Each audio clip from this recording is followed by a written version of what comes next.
ได้ยินไหมคะกรอบกรอบกรอบ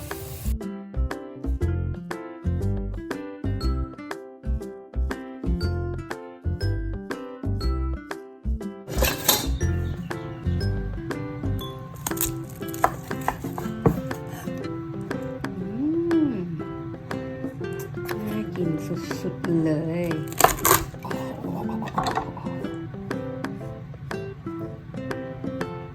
เรียบร้อย This one is pork. Can you try for me, please? Oh, Yummy. it's very fancy, huh? That one is from the air fryer. Ah, okay. Yeah. Did you boil them? Yeah, I did.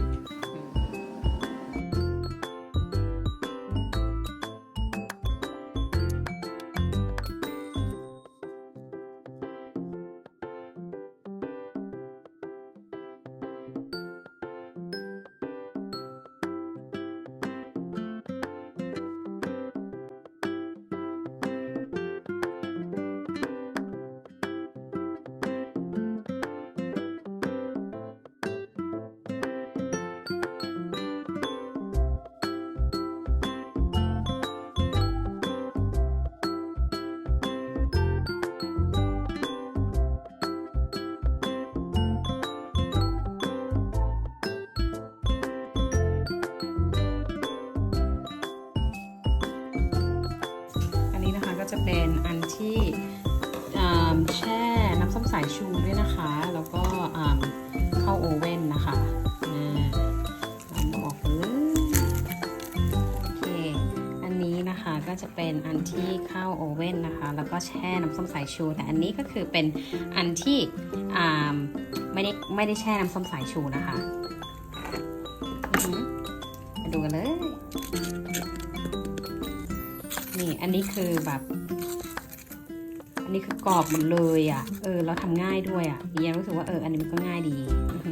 แต่ความกรอบก็เยียว่าเดี๋ยวเรามาลองชิมกันดูเลยนะ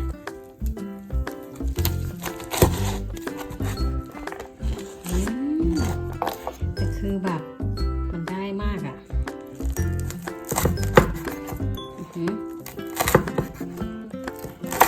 โอ้ความกรอบนี่มันใช่เลยอ่ะ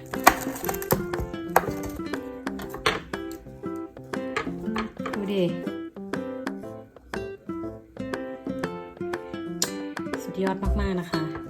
มันก็จุยซี่นะมาชิมกัน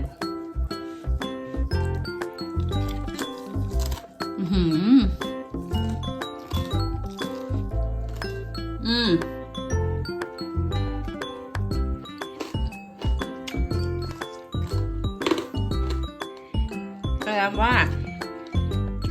คือถ้ามันเหมือนกันขนาดเนี้ยเอาวิธีแรกอ่ะกับไอ้เครื่องไร้น้ำมันอ่ะง่ายกว่าเร็วกว่าด้วย